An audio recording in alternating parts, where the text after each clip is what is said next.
Welcome to my Asshole Podcast. Let's get into it.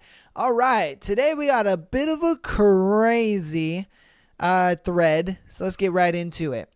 What is your craziest one-night stand story? All right.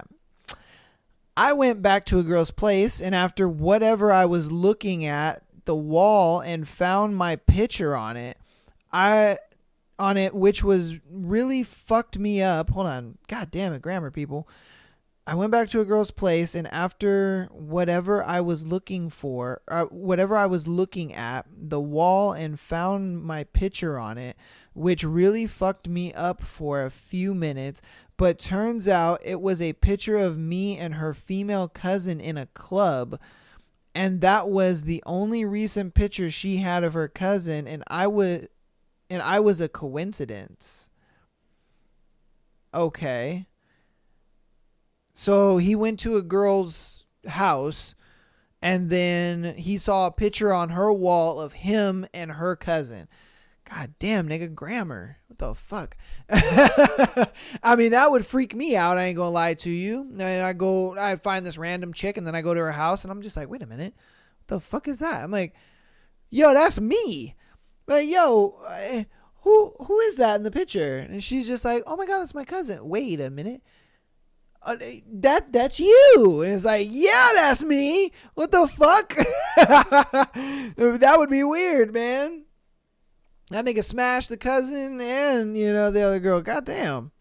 Her and her cousin. All right. I had a girl bite my dick. What the fuck? Woke up the next day with a sore dick, jumped in the shower, and there it is. A tooth mark like I'd been sucked off by a damn beaver. Oh, I mean, was it the fact that she was inexperienced, or was it the fact that, like, I don't know, she just, was mad at you and wanted to bite your dick? What the, how does it get to a point where a girl is biting your dick? Like, what the fuck? I think that is weird as hell. Bitches out here just biting niggas' dicks now? Is that what we're doing? Like, what the fuck? Okay. All right. Damn. That motherfucker said, man, I hopped in the shower and there it is. Tooth mark on my dick. He says, I have a good one for this. I was in my early 30s and had recently got out of a bad relationship. I ended up chatting with a girl from OkCupid that I thought was very pretty and intelligent. She was a PhD candidate and at NYU for philosophy. Our plan was to go to an art show and then a bar after. The art show had a free wine, which was a good cost saver for me. But for her, the wine wasn't even close to her appetite. We get to the bar and she immediately orders 3 shots of whiskey for us each. God damn. An hour later, of even more shots, I'm completely blasted and we ended up taking a cab back to my place. We start getting into it despite both being very drunk. She's aggressive, so she starts riding me on the bed hard. A moment later, she punches me in the face. I shake it off like it was an accident, but she does it again. And when I say punch, I mean it. It was definitely hard enough to break my nose, though thankfully she didn't. God damn, man, you out here with Mike Tyson? What the fuck? He met Mike Tyson's daughter on fucking OkCupid or some shit. God damn. In any case, I'm really drunk, so I don't react at all. About a minute later, she gets exhausted, rolls off me, and falls asleep instantaneously. She sleeps for the next 11 hours. I wake her up because I have to go to work. Never saw her again. Damn right you never saw her again, because she probably was like, holy shit, I just Mike Tyson the guy, and he didn't even smash. Like, I'd be kind of glad that she didn't call me back either. I'd be like, damn, thank God you didn't call me back. The fuck are we talking about? Out here turning into Fight Club in the bed. Went on a date and I finally got a wanna come up to my place. I've never been to her place, so I was shocked that not only it was a small size studio apartment, but she had 8 cats there. God damn. So we're doing it while 8 cats were staring at us the whole time while we started doing it doggy style. Mr. Lemon jumped on her back. The only reason why I know his name was because as he jumped on her back, she said, "Mr. Lemon, get off, you naughty boy." God damn it, man. I love the comments, bro. Because the first comment I saw was, "That counts as an orgy, I think. You and about 10 pussies." Like, yeah, what the fuck? Now, for me, if I'm being honest with you, if I get to a girl's spot and she's got that many cats, I would have been like, red flag, bro. I'd be like, yo, why do you have all these cats? Like, what the... That's a lot of cats, bro. That is a lot of fucking cats. That would kind of throw me off a little bit. I don't know how I'd feel about that. I kind of be like, you know what? I kind of don't want to date you anymore, because goddamn, girl, you got a lot of fucking cats. Like, shit. I went to a college party with 4 of my roommates, suite style, so 3 rooms of 2 people to a very small living room. While there, we got on the topic of names. My last name is not said the way it's spelled. The vowels are all jumbled. One of the girls are there really clamped to my weird last name and saying back and forth, and we got to talking and I ended up taking her back home. At some point, my suite / roommates came home, 2 with girls, luckily not my roommate. Well, middle of dicking down with 4 people in the suite and 2 in the room next to us banging, she very loudly yells out my full name. I suddenly realize I have no clue what her name is. The whole night, we only ever reference my name. So I do the only logical thing my very inebriated mind can yell, or mind can. I yell out my full name. I yelled out my own name during sex with an audience outside of 2 people fucking next door. Everyone in the suite started laughing. The people next door banging, breaking out laughing. The girl I'm with, without missing a beat, very, very loudly screams my full name again. I never heard the end of it for the semester, the next. My friends always use my full name from then on. Luckily, the girl thought it was funny, and anytime I passed her on campus, she'd make sure to say hi flirtingly and using my full name. I accidentally became a legend thanks to my suite mates because they thought I had the balls to yell out my own name during sex, when really I was just a drunk idiot who didn't have the foresight to learn a girl's name. Yo, man, this guy's the GOAT, bro. That man is the GOAT. I don't even think I'd be able to yell my own name during sex. What the fuck are we talking about? I would have said something like, "Oh, random girl." That's what I would have done. God damn. I mean, maybe it wouldn't have turned out as good if he would have said, "Oh, random girl." But I sure as hell would have thought it was funny as fuck. I ain't gonna lie to you. Oh man. Hey, at least it worked out, At least it worked out and you were the man on campus. Shit. I, 21 at the time, had never had a one-night stand before, so story goes, met a woman at a bar. We quickly get back to her place. In the morning, I have to get to work. I get dressed and head downstairs. I cross through the kitchen to get to the back door we came through last night. As I grab for the handle, I quickly glance left and see an older woman sipping coffee. That woman happened to be my teacher from when I was in 3rd grade. I went so red, good God, my cheeks. We make eye contact and I slowly exit. I didn't have a ONS for a one-night stand for a long while after that. Maybe more funny than crazy, but here we are. God damn, dude. Don't get me wrong. You haven't seen that teacher in forever, so it's understandable. But it's a little weird, the fact that you kind of like fucked her daughter. You know what I mean? And it's just like, oh my God. And that'd be kind of a crazy story to tell your homies. Be like, yo, guess what happened to me last night, bro? You remember in third grade, Mrs. Applebottom? Bruh, I fucked her daughter. It was wild. I left the house and there she was sipping fucking tea. And I'm like, oh shit, that's Mrs. Applebottom. Like, god damn, man. I mean, it wouldn't discourage me from having one night stands, but it'd definitely be one of those things where I'm just like, hopefully I don't get into that awkward situation again. You know what I mean? Like, god damn. So, but that is funny though. Met a girl at a bar, leave together, too drunk to drive, so we ended up climbing these exterior stairs on the top of a parking garage.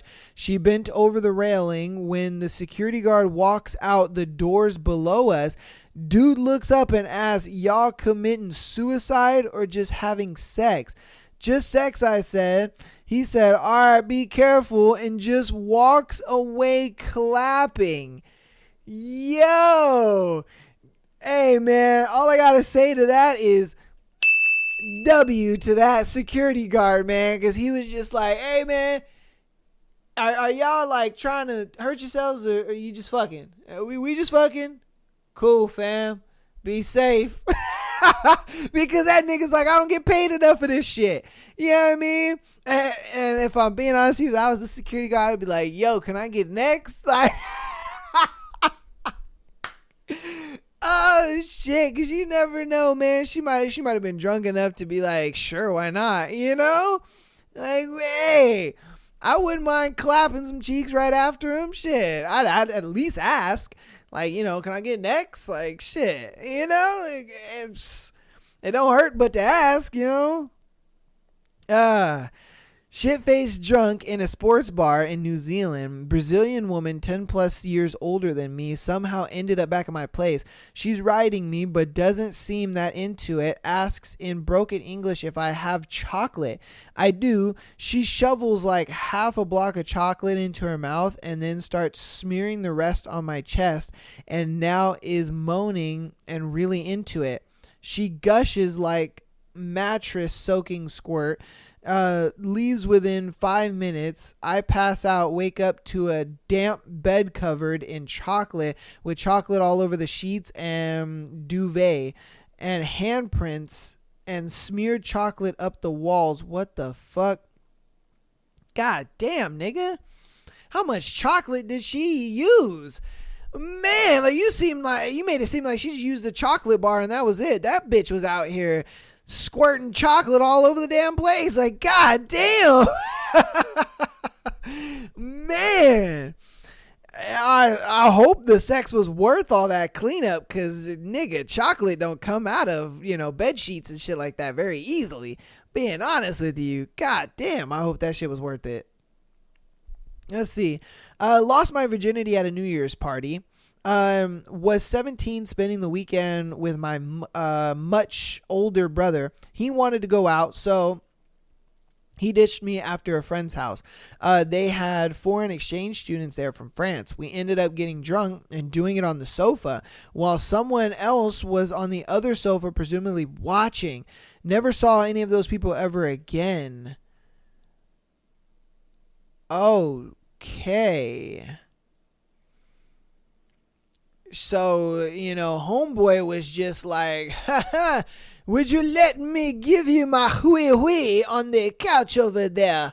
And she was like, fuck it, why not? And everybody's just watching homeboy just hui hui hui hui.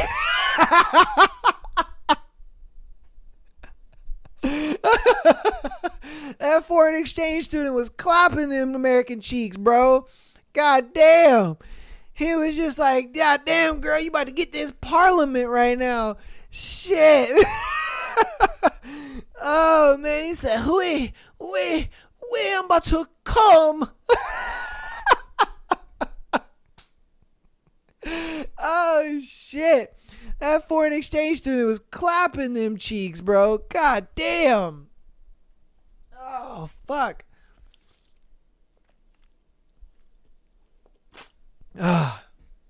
Jesus, my mouth is dry.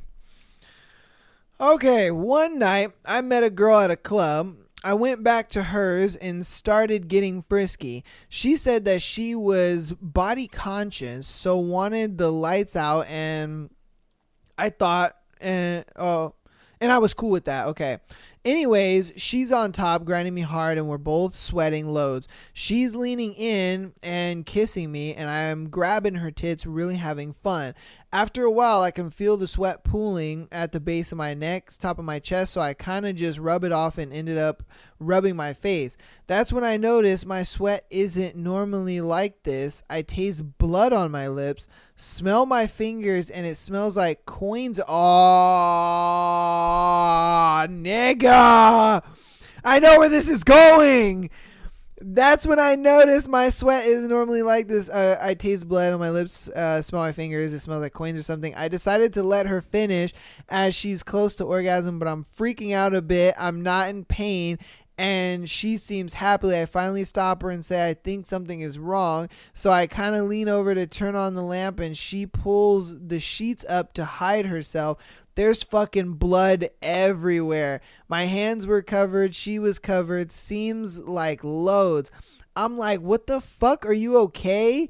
I've got a shower, but I'm scared now. She finally confessed to having her baby 2 days before, and it was postpartum bleeding.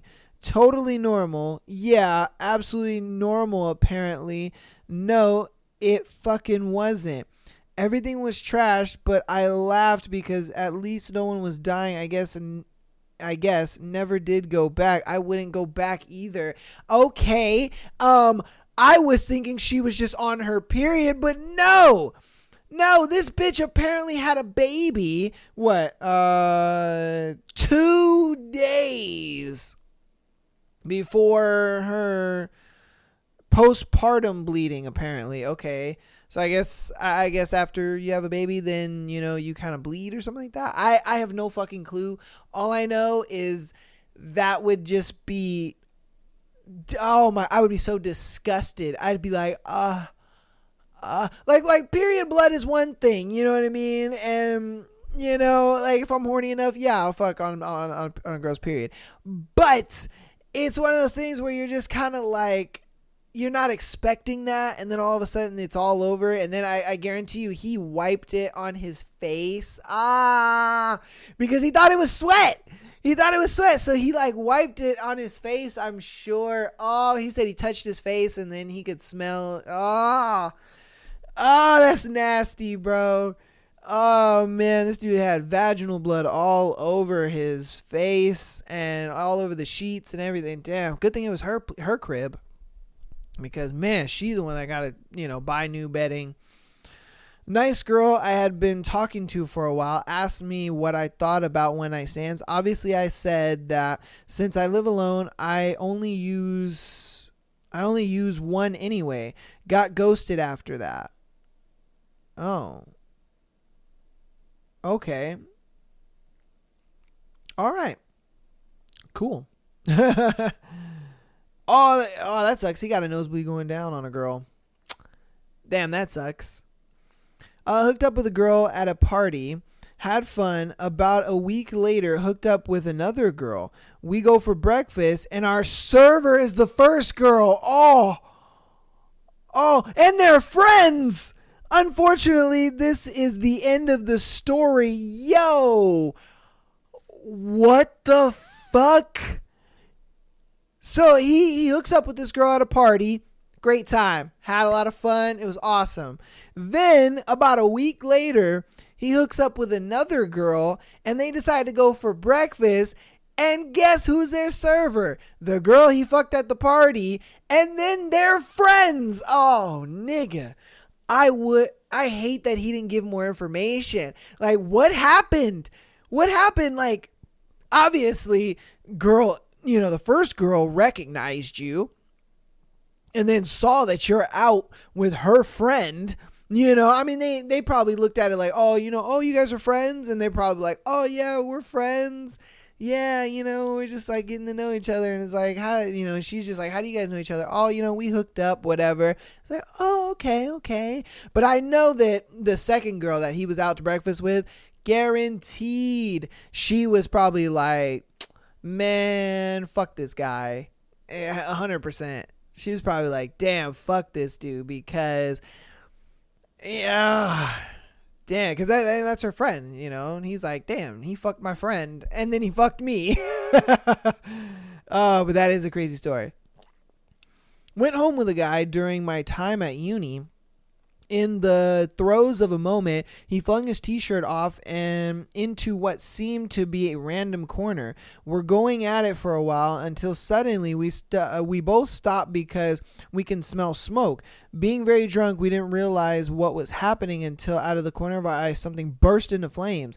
Somehow he'd thrown his t-shirt onto a lamp, which had been on all night while he was out, and was super hot. In his panic, he started yelling, which causes his 3 roommates to come running into the room while I'm just there butt naked trying to protect what was left of my dignity. Extinguish the fire, all good. I start putting my clothes back on to leave because moment is ruined and I am no longer feeling it. He begs me to stay and carry on as if nothing happened while his roommate's still there. I just ran out as quickly as I could. Always be careful where you throw your clothes now. God damn, bro.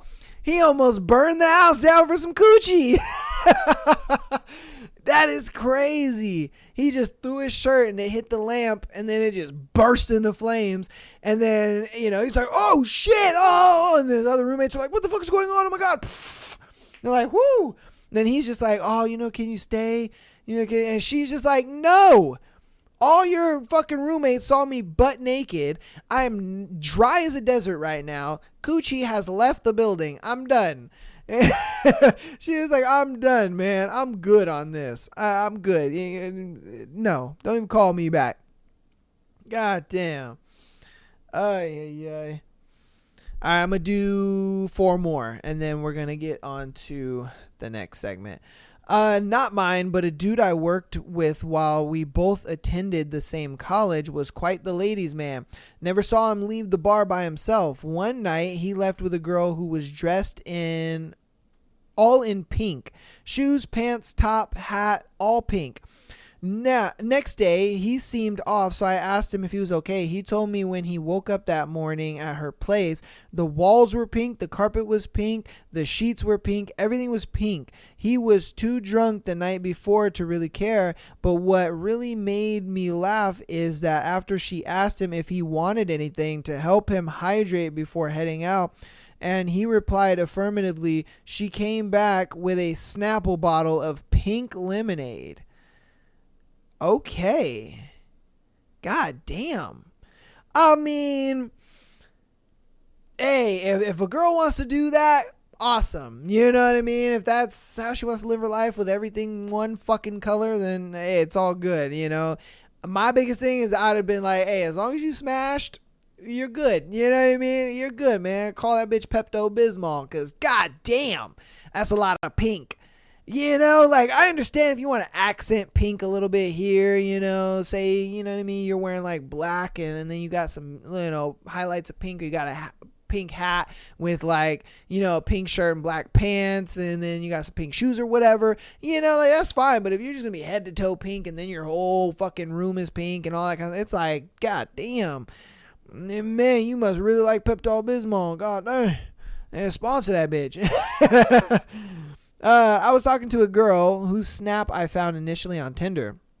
Didn't entirely think of hitting it off, but there was convos here and there for a few weeks. She seemed down to fuck, but said that she couldn't do anything past 11 at night for some reason.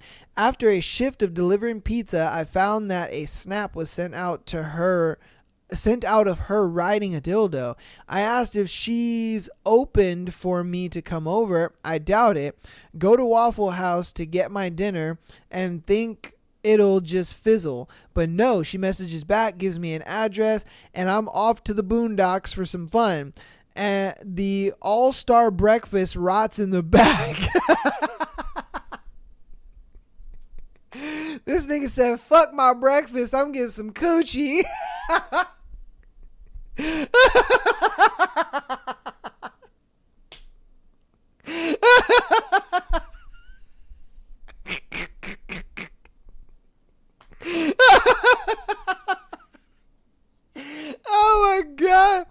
He said, hey, my all-star breakfast rotten in the back seat. Oh, man, he said, fuck my breakfast. I'm getting some coochie, bro.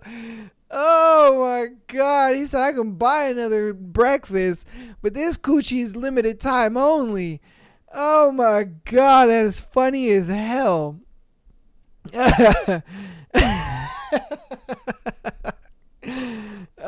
It's about 11:30 at night. My phone won't charge and my GPS guides me onwards. I can't get over. I can't get past the fucking all-star breakfast.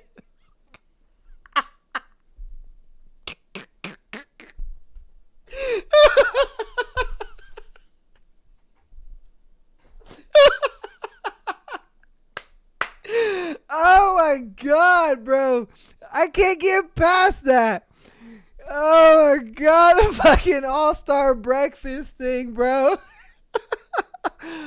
Oh my God. Oh shit.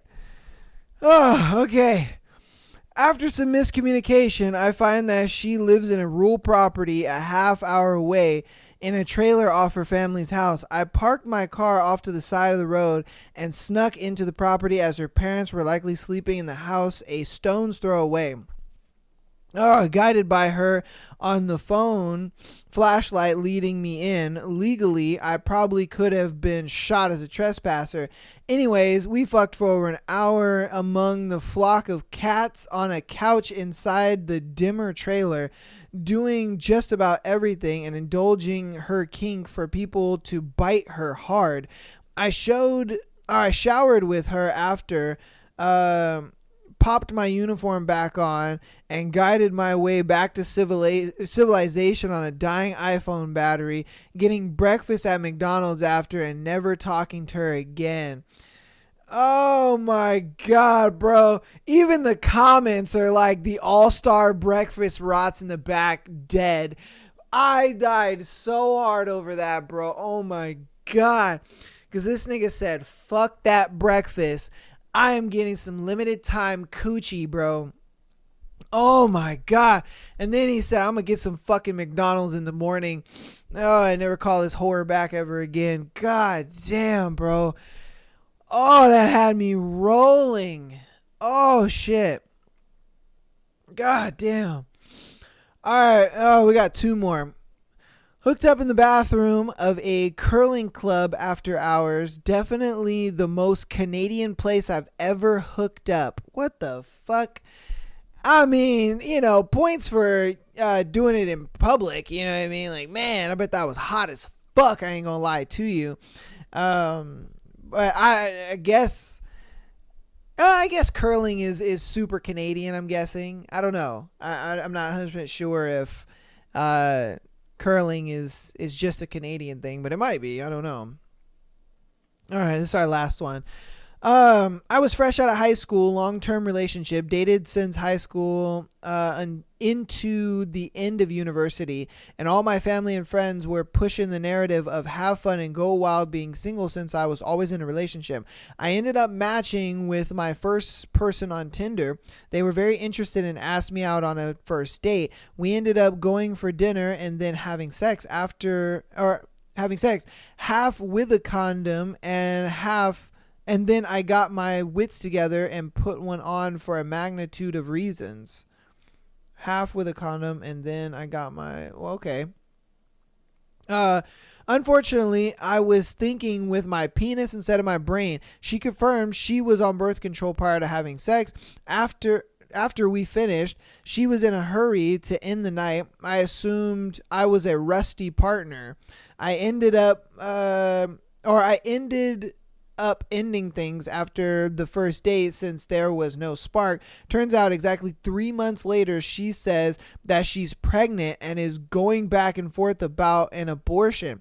She ends up not getting the abortion and is sending emotionally charged messages in paragraphs of how I shouldn't abandon my child. I ended up being such a mess over it all that my appendix exploded the following 2 weeks when she said that she was going to take everything I have if I didn't support our child. Reminder that I am a fourth year student in boatloads of student debt and unemployed. I was lucky enough to smarten up and contact a lawyer. I ended up cutting any and all communications to a bare minimum and simply stated that I was not confident that the child was mine. She continued this charade until I took a paternity test after the birth. And I was thankfully cleared of any paternal connections. God damn. Yo. This dude was, I bet you he was like, you know what? Fuck this shit. I'm going into a relationship, because that was his first time just casually hooking up with a girl. And his first time casually hooking up with a girl went that bad. Like, god damn. That fucking sucks, dude. Man, that fucking sucks. Like, dude, imagine you've been in a relationship your whole, high school and university, career, and you're just like, man, I need to get out and adventure a little more and do some more. Now that I'm single, I could probably, fuck me some little whores or whatever. And then all of a sudden, it's like the first girl he hooks up with, bam. You know what I mean? Potentially gets her pregnant. Thank God it wasn't his baby. Thank God, she was just hoeing about and, got pregnant by another guy. But god damn, man. That would have been crazy if that was actually his fucking kid. Woo! God damn. Oh, shit. All right, that's going to go ahead and end today's thread. My God, this thread was juicy and it was fucking hilarious, bro. Oh, my God, this thread had me rolling. Oh, man. Hey, yo, W to that dude with the all-star breakfast, man. W to that guy, man. You get a fucking ding, bro, because god damn, your story was funny. Your story was fucking hilarious. I couldn't even continue reading. That shit was so fucking funny. Oh, my God, bro. Woo! All right. Before we get into our next chapters of Haunting Adeline, we got some announcements. Patreon.com/Am I the Asshole podcast. If you would like to get an exclusive episode every single Friday and the ability to have your scenario onto the show, Patreon.com/Am I the Asshole podcast, man. $3 a month. And get in there, man. I'm trying to build a community over on Patreon. I've done it through TikTok where, we comment in and talking in the comments. And, you guys are, commenting back and forth and stuff like that. And I get in the comments and whatnot. I talk with you guys and it's great. I love it. Love it so much, man. I'm always in the comments on TikTok, man. And so I want you guys to get over on Patreon, man. Get over there. Get that extra episode, man, because we do Tuesday, Thursday, Sunday episodes just for free. And then, get that extra Friday episode, man. Either that or 2024 is your year, man, because what you can do is you can get pretty much like one free episode on Patreon a month. So I'm doing that for 2024. So it's one of those things where, if you want that Friday episode, then, you can wait for that. So, without further ado though, Spotify listeners, as well as, just audio listeners in general, rate the podcast and keep downloading. Thank you guys for all that support, man. Every time I check my analytics, we be going crazy. And I'm just like, I love it. Love it, love it, love it, if I'm being honest with you, okay? So thank you guys so much for all that support, all the downloads. Some of you, I be seeing you guys have automatic downloads. So anytime I upload something, you get episodes already downloaded. Hey, you guys are the GOAT, all right? You guys are the GOAT. You know what I mean? You know who you are. I don't know who you are, but you know who you are if you're one of those people, because, man, you guys are the GOAT, bro. You guys are definitely the GOAT. So thank you guys so much for all the support. And, yeah, man, let's get into Haunting Adeline. When we left off, all right, she inherited the house. This is chapter 1. She inherited the house from, her grandma, I believe it was. And it was a house that she grew up in. She's got like grassroots in that house, you know what I mean? And so she went ahead and inherited the house. She then went to a writer's meetup thing and she sees this guy in the back, you know what I mean? He's a tall, muscular guy, husky blue eyes, you know, dark hair and a scar over his eye. And, you know, she's just interested in him, you know what I mean? She's like, damn, he's interested. And so then she goes to the bar or the club or whatever with her friend. Her friend is just like, you need to get laid. And she's just like, nah, bitch, I don't want to get fucking laid. You know what I mean? Like, all these dudes are whack ass niggas. I don't really care for them. So then her friend takes her phone, texts Grayson, who's the fucking hot guy with Down syndrome. And so he doesn't have Down syndrome, but that nigga just sounds like he does. And so, you know, her friend texts Grayson as if, you know, she's Addie, saying, oh, you know, come lick my pussy and all this kind of stuff. I'm horny and I finger myself to you, blah, blah, blah, blah. So then, you know, he comes through and, you know, he's over here kissing on her neck and all this shit and blah, blah, blah. And she's just like, oh my God, when is this over? Then there's like a big banging on the door. And so then they rush to the door and they go outside. They're looking. Nobody's there. And they're like, what the fuck is going on? And so then homeboy walks back in the house, goes to the room, gets butt naked. And then he's just like, are you ready to get this dick? And she's just like, nigga, no, pussy's dry now because, did you not hear what just happened? No thanks, dude. Like, I'm scared now. I don't want to deal with this. And so, you know, he gets all mad and upset and he punches a hole through her wall and, you know, being a douchebag, and then he leaves. Then we get our first kind of look at through the guy's eyes. So, you know, he's like roughing up this guy for information or whatever, and you know what I mean? He's like, oh, I'm gonna stab you in the eye and da da da da da, and you know, he's just being real hard ass, whatever. He kills the guy. And then, you know, he's just walking or whatever, and then he walks by the bookstore that Adeline was doing her book meet with, and he sees her and he's just like, yo, fuck, she is sexy. She's like that porn star sexy where, you know, you just want to fuck the shit out of her. And, you know, and he was just like, I want to break that bitch and put her back together the way I want her. And if the pieces don't fit, I'm going to fucking make them fit. You know, like bro is just steaming. He was like, she is my obsession. I want her. I will have her. So then we cut back to Adeline. She's at home, whatever. And, you know, she sees the hole in the wall and she's like, fuck, now I got to fix this shit. But she noticed that there's like some room in the wall and she's like, what the fuck is going on? So, you know, she ends up breaking down the wall a little more and she goes in there and she actually finds a safe. And the safe has like these little books in it or whatever. And they're like journals and stuff.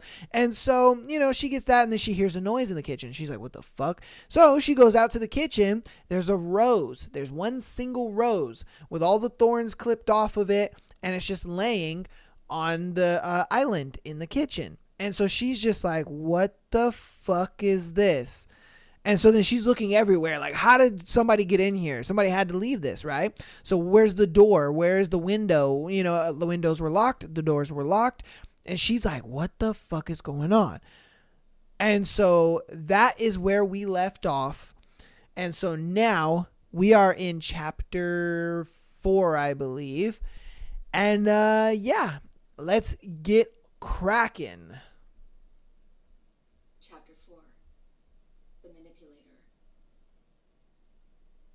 Your grandma was a freak, Daya announces before proceeding to hold up old dusty lingerie. I balk, perturbed by the sight in front of me.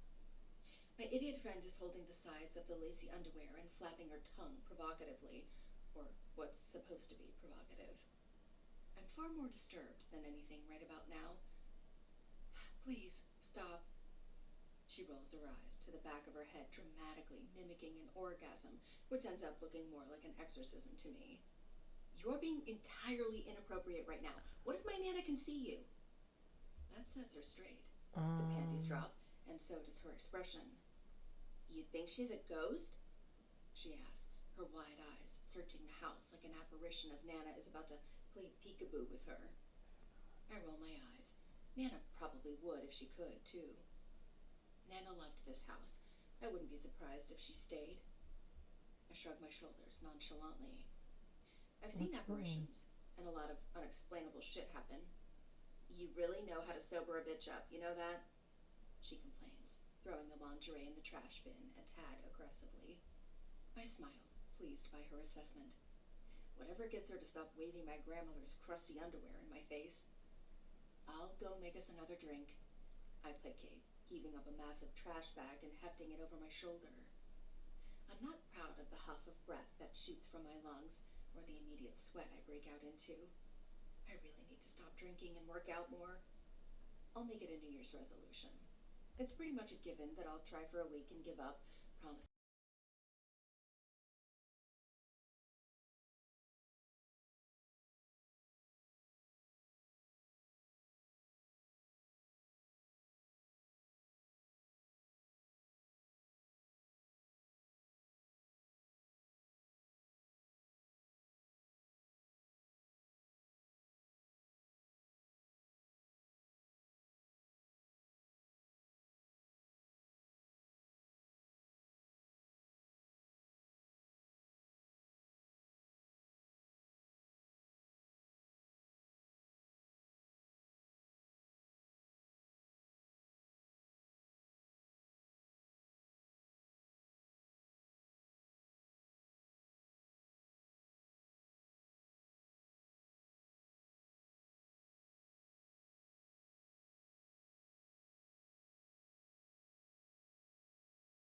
Oops.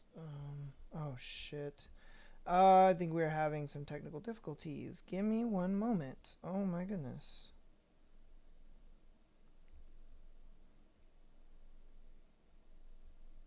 Um.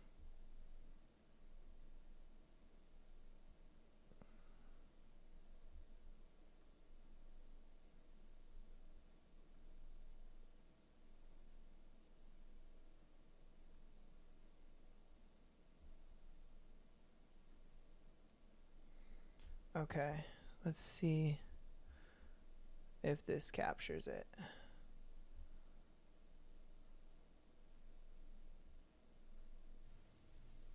Chapter 4. The Manipulator. Okay. Your grandma was a freak, Daya announces before proceeding to hold up old dusty lingerie. I balk, Okay. perturbed by the sight in front of me. My idiot friend is holding the sides of the lacy underwear and flapping her tongue provocatively, or what's supposed to be provocative. I'm far more disturbed than anything right about now. Please, stop. She rolls her eyes to the back of her head, dramatically mimicking an orgasm, which ends up looking more like an exorcism to me. You're being entirely inappropriate right now. What if my Nana can see you? That sets her straight. The panties drop, and so does her expression.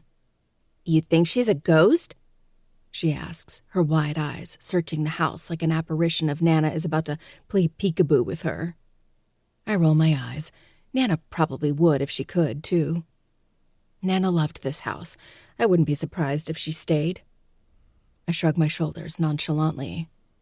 I've seen apparitions, and a lot of unexplainable shit happen. You really know how to sober a bitch up, you know that? She complains, throwing the lingerie in the trash bin a tad aggressively. I smile, pleased by her assessment. Whatever gets her to stop waving my grandmother's crusty underwear in my face. I'll go make us another drink. I placate, heaving up a massive trash bag and hefting it over my shoulder. I'm not proud of the huff of breath that shoots from my lungs or the immediate sweat I break out into. I really need to stop drinking and work out more. I'll make it a New Year's resolution. It's pretty much a given that I'll try for a week and give up, promising to try again next year. It happens every time. Make it extra strong. I'm going to need it now that I feel like there are demons watching me. I roll my eyes again. Just do a little striptease. That'll scare 'em away. I deadpan. A whoosh of air next to my ear sends my hair dancing, and a second later, a roll of duct tape hits the wall in front of me. I leave the room cackling, the sound of Daya's cursing following me out of the room. She knows damn well that she's beautiful, which is why I tend to tease her about being the opposite. Someone's got to humble the sexy bitch every once in a while. She'll get too big for this earth if I don't. I dump the trash bag by the front door and make my way into the kitchen. I grab pineapple juice from the fridge and turn towards the island to start making more drinks. I draw short. My lungs constrict and ice flows into my veins, my blood flaking into ice chips. On the island sits an empty whiskey glass with another single red rose next to it. Only a drop of my grandfather's whiskey remains. The glass wasn't here before. Neither Daya nor I have left the second floor for the past hour, both waist-deep in old people things. I circle the duo as if they're a slumbering python and could snap and bite me at any moment. My heart thunders in my ears as I tentatively reach out and grab the glass, inspecting it as if it's a magic 8-ball and going to reveal the person who drank out of it. Clearly, no one is in this kitchen with me. I can see the front door from where I'm standing, yet my eyes comb through the entire expanse of the kitchen and living room looking for the person who snuck into my house, grabbed a glass and a bottle of whiskey, and proceeded to have a drink, while my best friend and I were upstairs, none the wiser to the danger lurking below us. I hadn't heard anyone come in, not a single sound. Angrily, I storm towards the front door and twist the handle. Locked, just as it always fucking is. Needlessly, it seems, since a locked house isn't enough to keep a creep out. "Where's my drink, bitch? I'm hearing whispers and shit," Daya calls loudly from the second floor. "Coming!" I shout back, my voice breaking. I walk back into the kitchen, still searching as if there's a wormhole to another universe and the weirdo is going to pop out at any moment. There's an entryway on the right side of the kitchen that connects to the hallway on the other side of the stairwell. Darkness spills from the depths of that entrance. The person could be in that hallway, lurking just out of sight. Or hiding in one of the bedrooms even, waiting for me to pass by. Another surge of adrenaline rushes through my bloodstream. I could be one of those dumb bitches you see in slasher flicks who go investigate that you want to yell and scream at for being stupid. Do I really want to greet possible death that way? The stupid girl who couldn't just run out of the house or call for help? Or am I going to be intimidated by some asshole who thinks they can come into my home whenever they please, drink my grandfather's whiskey, and leave evidence as if they couldn't care less if they're caught? It makes me wonder, would they even bother hiding? They obviously have a way into the house undetected. What would be the point in hiding out in a bedroom or a dark hallway? They could easily sneak up on me at any point, come and go as they wish. That knowledge makes me viscerally angry and equally helpless. What good would changing the locks do when they're not a hindrance in the first place? Sucking in a deep breath, I decide to play the dumb bitch role. Grabbing a knife, I search through the entire house, keeping silent and my footsteps light. I don't want to freak Daya out right now if I don't need to. When I find nothing, I make my way back into the kitchen, grab the rose, rip the petals from the stem, and drop them into the empty glass. Part of me almost hopes they come back so that they can see my little masterpiece. "Not gonna lie, I'm scared for you," Daya admits, lingering in front of the door. She spent the entirety of the day cleaning out the house with me. I rented a dumpster and we loaded the sucker up until neither of us could lift our arms. 10 hours and several trips to Goodwill later, we finished cleaning out the manor. My grandparents were never hoarders, but it's easy to accumulate trinkets and items you think you'll need but never do. After Nana died, my mom went through the entire house and either sold or donated most of the things in here. Otherwise, it could have taken weeks, if not months. "Don't be. I'll be fine," I say. It took me the better part of the day, but after downing a few more mixed drinks, I got up enough courage to tell Daya about the whiskey glass. It would be wrong to hide that someone came into my house while she was in it. It wouldn't be fair not to give her the option to leave. She freaked, of course, and then spent the rest of the day trying to convince me to stay at her place. I won't budge. I'm tired of people attempting to run me out of this house. First my parents, namely my mother, and now some sick fucker who gets off on being a creep. I'm scared, but I'm also stupid, so I'm not leaving. Honestly, I was surprised Daya stuck it out in the manor. Her eyes were shifty and she probably said the phrase, "What was that noise?" a few thousand times. But we haven't had an incident since.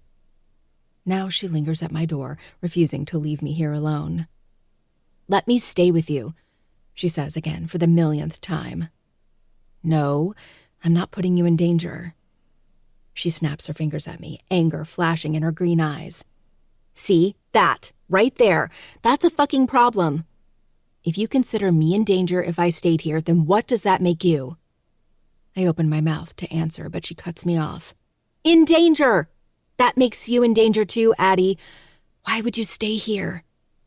I sigh and rub my hand down my face, growing frustrated. It's not Daya's fault. I'd be freaking the hell out and questioning her sanity too if roles were reversed. But I refuse to run.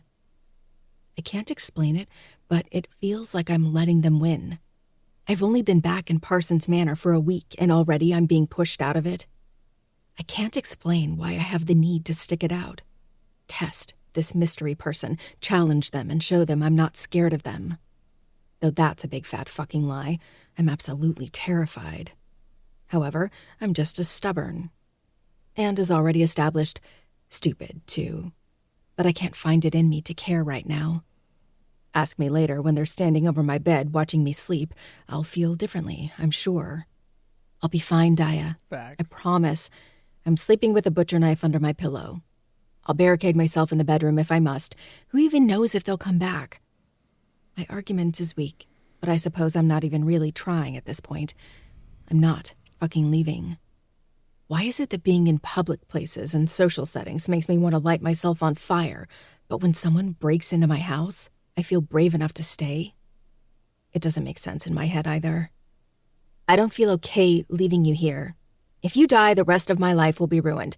I'll live on in misery, plagued by the what-if questions. With all the drama she learned from theater, she looks up to the ceiling and puts a contemplative finger on her chin. Would she still be alive if I had just dragged the bitch out of the house by her hair? She wonders aloud in a whimsical voice, mocking her possible future self and me. I frown.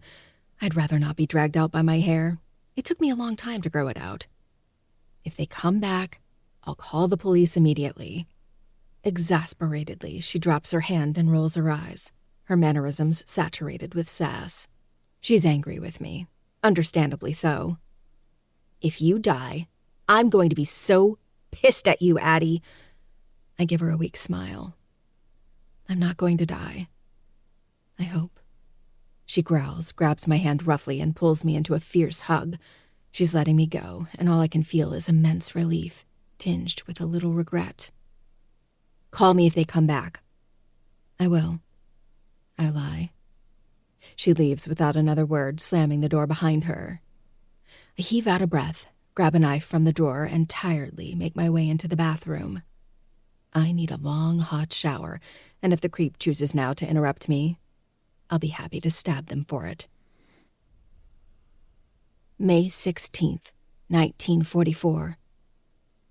John has been questioning me lately, always wondering what I'm doing when I'm home alone. I tell him I take care of the house and crochet. Sarah is 14 and can do her own schoolwork now, so I just make sure he comes home to a hot meal. My normal, mundane, wifely duties. He's suspicious of me. He's starting to notice a change in my behavior. I can't deny I've been acting different lately. Ever since the strange man came into my life, through my window. He hasn't spoken to me yet. It doesn't matter how many times I beg him to. Asking him what his name is, where he came from, how he knows me, what he wants from me. None of it's successful. I want to hear him speak so badly that I've begun to offer him things, bad things. A kiss, a touch. He smiles at me but doesn't concede. His fingers whisper across my cheek, and then he walks away, leaving me wanting for the next time he comes around. Goddamn. Chapter 5. The Manipulator. The breeze coerces my body forward, as if urging me to jump, to take the leap and plunge to my death. You won't regret it. That little intrusive thought lingers. Somehow I feel like crashing into sharp rocks would be regrettable, to say the least. What if I don't die right away? What if I miraculously survive the fall and I'm forced to lie there broken and bloody until my body finally gives out? Or what if my body refuses to give out and I'm forced to live the rest of my life as a vegetable? All regrettable. I'm snapped out of my musings when I hear a throat clear. Ma'am? I turn my head to see a tall, older man with a softness about him that almost comforts me. His gray, thinning hair is matted to his forehead from sweat, and his clothes are stained with dirt and gunk. His eyes bounce between me and the edge of the cliff I'm standing on, emanating nervous energy. He thinks I'm going to jump. And as I continue to just stare at him, I realize I'm not giving him any reason to think otherwise. Still, I don't move. We're heading out for the night. The man informs me. He and his crew have been rebuilding my front porch all day, giving it the facelift it so desperately needed, while also ensuring that my foot isn't going to go through the rotted wood and probably give me sepsis. He looks me up and down, his brow lowering as his concern seems to deepen. The breeze blows hard, swirling around us and stirring up my hair. I claw the strands away to see that he's still eyeing me closely. When I was younger, Nana refused to let me near the cliff. It's only a good 50 feet from the manor. The view is breathtaking, especially when the sun sets, but at night, it's impossible to see where the cliff's edge is without a flashlight. Currently, the sun is descending into the horizon, casting this lonely piece of land in dark shadows. I'm standing 3 feet away from danger, life and death separated by a rocky edge. Soon it will disappear. And if I'm not careful, I will too. You okay, miss? He asks, taking a single step forward. Instinctively, I take a step back towards the cliff's edge. The man's brown eyes widen into saucers, and he immediately halts and puts up his hands as if he's trying to keep me from going over with the force. He was just trying to help, not scare me, and I've gone and scared the shit out of him in return. I suppose I have been this whole time. I look back, my heart lodging in my throat, when I see just how close I was to stepping off. All I can feel in that moment is pure terror, and just like clockwork, the familiar heady feeling settles low in my stomach, like water circling down a drain.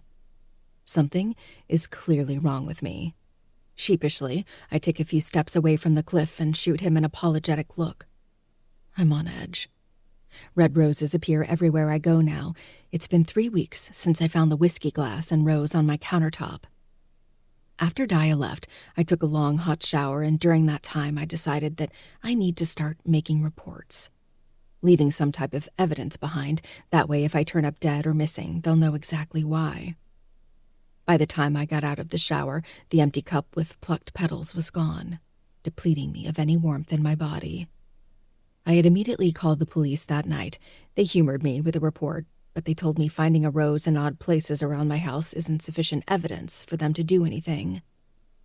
Ever since then, the incidences have escalated.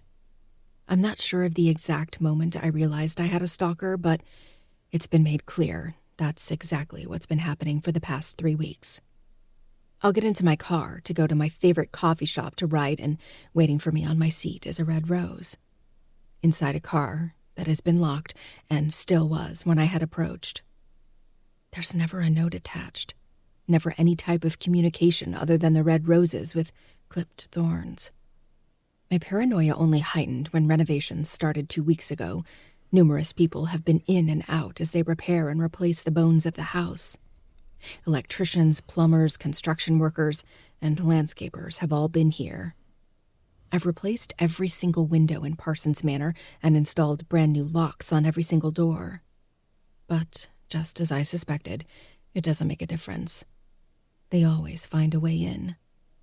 Any of the people coming through my house could be them. Admittedly, I've interrogated a few of the poor workers just to see if they acted suspiciously, but they all looked at me like I was asking them if they could sell me some crack. Ma'am? The man prompts again. I shake my head, a sad attempt at focusing back on the conversation. I'm so sorry. I'm just really out of it. I rush out, waving my hands out in front of me in a placating gesture. I feel like an asshole for my behavior. Had I fallen, the poor guy probably would have blamed himself. The earth could have easily given out on me, or I could have just taken too large of a step and plummeted to my death just because he was concerned. He would have lived the rest of his life with guilt, and who knows what would have become of him because of it. It's okay. He says, still eyeing me with a pinch of wariness. He hikes his thumb over his shoulder. Well, we'll be back tomorrow to put the railing up. I nod, twirling my fingers together. Thank you, I respond lightly. The second he leaves, I'll cry about how I almost ruined his life, and even though he seems incredibly nice, I can tell he wants nothing more than to just leave. But his kindness perseveres, or that insistent need to make sure he walks away guilt-free. You need me to call anyone? I smile and shake my head. I know that looked bad, but I promise I wasn't going to jump. His shoulders fall an inch and his face smooths out in relief. Good. He says, nodding. He starts to turn, but then stops. Oh, there's a bouquet of roses waiting out there for you. My heart stops for a solid 5 seconds before it kicks into high gear and climbs its way up my throat. What? From who? He shrugs a shoulder. I don't know. They were there when we came back from lunch earlier. Forgot about them until just now. I can go grab the... That's okay. I cut in hastily. His teeth click shut and another weird look passes on his face. This man definitely thinks I'm a nutcase. He nods again with one last concerned glance before turning and walking back towards the front of the manor. Releasing a weighted sigh, I wait until he disappears from view before making my own way back. It would have felt weird walking behind him, two people heading in the same direction that have no interest in talking to each other. Gives me the heebie-jeebies. When I make my way around to the front of the house, I first stop to admire how beautiful the new black porch looks. The exterior has been refreshened. Still all black, but with brand new siding and fresh paint. I kept the vines and cleaned the gargoyles, and though the stone is chipped and weathered, it only adds character to the haunting manor. Seems my taste isn't any more rainbows and sunshine than my predecessors. Then my eyes jump to the bouquet of red flowers perched against the door. It looks like they were placed there by one of the crew members, assuming they didn't want to enter my house without my permission. My eyes skirt the property. The sun's rays are nearly gone, and I can't see a damn thing 5 feet past the tree line. If someone is beyond that point, they could be watching me, and I would be none the wiser. Feeling a tad more urgent, I scoop up the roses, rush inside, slam the door, and lock it. Nestled neatly in the bouquet is a single black card. From my view, I can see some type of gold calligraphy scrawled across it. My eyes widen, wary of the note. It'll be the first real communication I've gotten from the stalker. Part of me has been waiting anxiously for it, hoping they'll tell me what they want from me. And now that it's here, I want to tear it to pieces and live in blissful ignorance. Screw it. I'll probably die from regret and curiosity if I don't read it. Plucking the card out with shaking hands, I open it and read. I'll be seeing you soon, little mouse. Okay. I could have lived without seeing this. I mean, little mouse? This is obviously a man stalking me, and he must be cracked in the fucking head. Clearly he is. Disgusted, I slide my phone from my back pocket and call the police. I really don't want to deal with them tonight, but I need to report this. I'm not naive enough to think they'll save me from the shadow that's attached itself to me, but I'll be damned if I become some unsolved mystery if I die. A gentle but firm knock vibrates my front door. It's almost becoming an instinct for my heart to skip a few beats whenever I hear any noise in the manor. Surely, that can't be healthy. Maybe I'll eat some Cheerios. They say those are good for the heart, right? I walk over to the window next to the door, peeking through the curtain to see who it is. I groan. I want to be relieved that it's not some creepy-ass dude outside my door holding a gun and spouting about how if he can't have me, nobody can. Really, I do. So all I am is a little sad that it's not the persistent shadow ready to end my life. With a heavy sigh, I swing open the door and greet Serena Riley, my mother. Her blonde hair is tucked tightly into a chignon, pink lipstick painted on her thin lips, and icy blue eyes. She's so prim and proper, and I'm so not. Where she holds herself with regality and grace, I have a terrible habit of slumping and sitting with my legs open. To what do I owe the pleasure, Mom? I ask dryly. She sniffs, unimpressed with my attitude.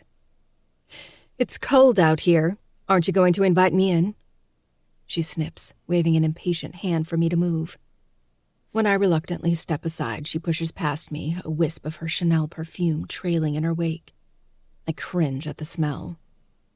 My dear mother looks around the manor, distaste evident on her pinched face. She grew up in this Gothic house, and the darkness of the interior must have influenced the insides of her heart. You're going to get wrinkles if you keep looking at the house like that, I deadpan, shutting the door and brushing past her. She huffs at me, her heels clicking against the checkered tiles, as she makes her way to the couch. The fire is roaring and the lights are dim, creating a cozy atmosphere. It'll start raining soon, and I really hope she leaves by then so I can enjoy my night in with a book and the sound of thunder and peace. Mom sits daintily on the couch, her butt perched on the very edge. If I poke her, she'll fall off. Always a pleasure, Adeline. She sighs, her tone high and mighty, as if it's just another day of her being the bigger person. That sigh, the backdrop to my entire childhood. It's filled with disappointment and met expectations all at once. I never disappoint in disappointing her, I guess. Why are you here? I ask, getting straight to the point. Can't I come visit my daughter? She asks with an edge of bitterness in her tone. Mom and I were never close. She was bitter because Nana and I were, resulting in me choosing her over Mom often, in arguments and where I spent most of my time growing up. In return, I harbored resentment because I was made to feel like I couldn't choose her. Because if I did, I would only be rewarded with another underhanded comment about eating another cookie I can't afford. She'd complain my ass would get too fat, but little did she know that's exactly what I wanted. To this day, the woman still doesn't understand why I don't particularly like her. Are you here to try and convince me that I'm wasting my life away in an old house? I query, throwing myself into the rocking chair by the window and propping my feet up on the stool. The same one my great-grandmother and I tend to get stalked in. Sitting in this chair forces my thoughts back to last night, the creepy note and answering all of 2 questions from the police officer before he said he'd hold on to it for evidence and make a report. Waste of time, but at least the police will know that it was foul play if I end up dead in a ditch somewhere. I have an open house today in town. I figured I'd stop by and see you beforehand. Ah, that explains it. My mom wouldn't drive an hour to come to visit me just to have a tea party and play nice. She was in town, so she decided to come lecture me. Do you want to know why Parsons Manor deserves to be torn down, Adeline? She asks, her tone dripping with condescension. She sounds like she's about to school me, and suddenly I feel very wary. Why? I ask quietly. Because a lot of people died in this house. You mean the 5 construction workers in the fire? I ask, recalling the story Nana told me when I was a child about Parsons Manor catching fire and killing 5 men. They had to tear down the charred bones and restart, but the ghosts of those men still linger. I just know it. Yes, but not just them. She stares at me hard while my hesitance worsens. I turn to look out the window beside me, contemplating if I should just make her leave now. She's going to tell me something life-changing, and I'm not sure I want to hear it. Then who else? I finally ask, my eyes glued to Mom's shiny black Lexus parked outside. Schmancy. So schmancy that it almost seems mocking.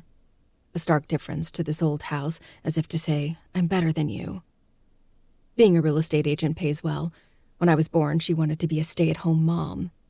But considering the turmoil of our relationship as I got older, that notion soured, so she threw herself into becoming one of the top sellers in Washington. Honestly, I'm proud of her accomplishments. I just wish she felt the same about mine.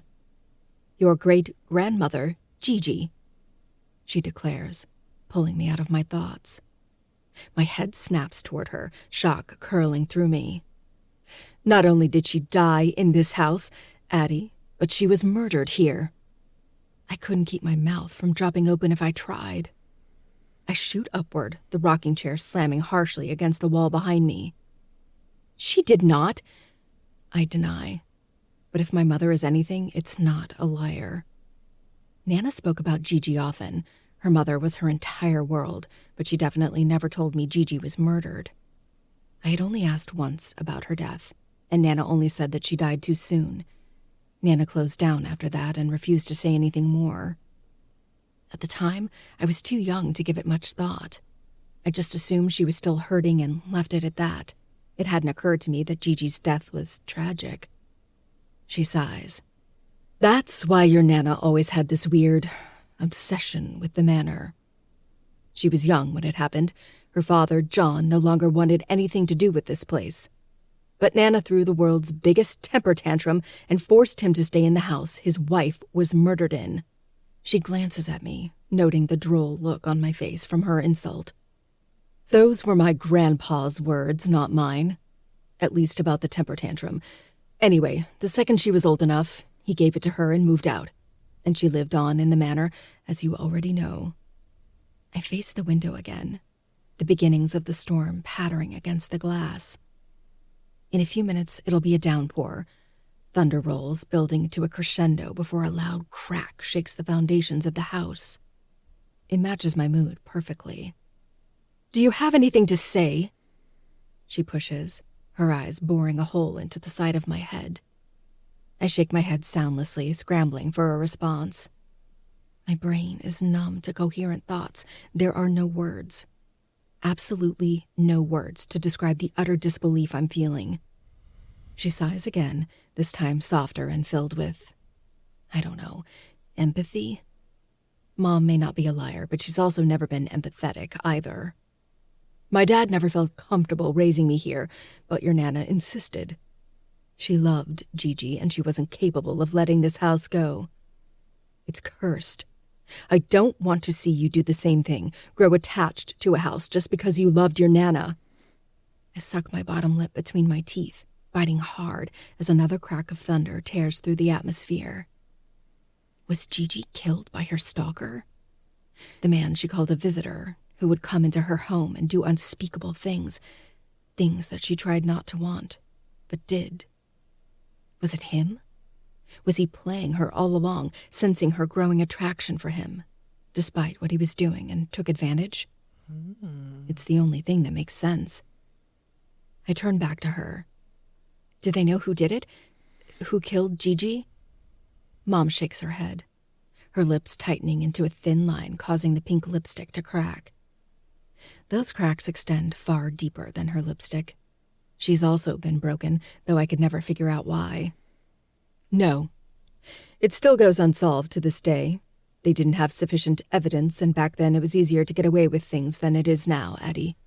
Some thought it was my grandfather, but I know he'd never do such a thing. He loved her dearly. Unsolved.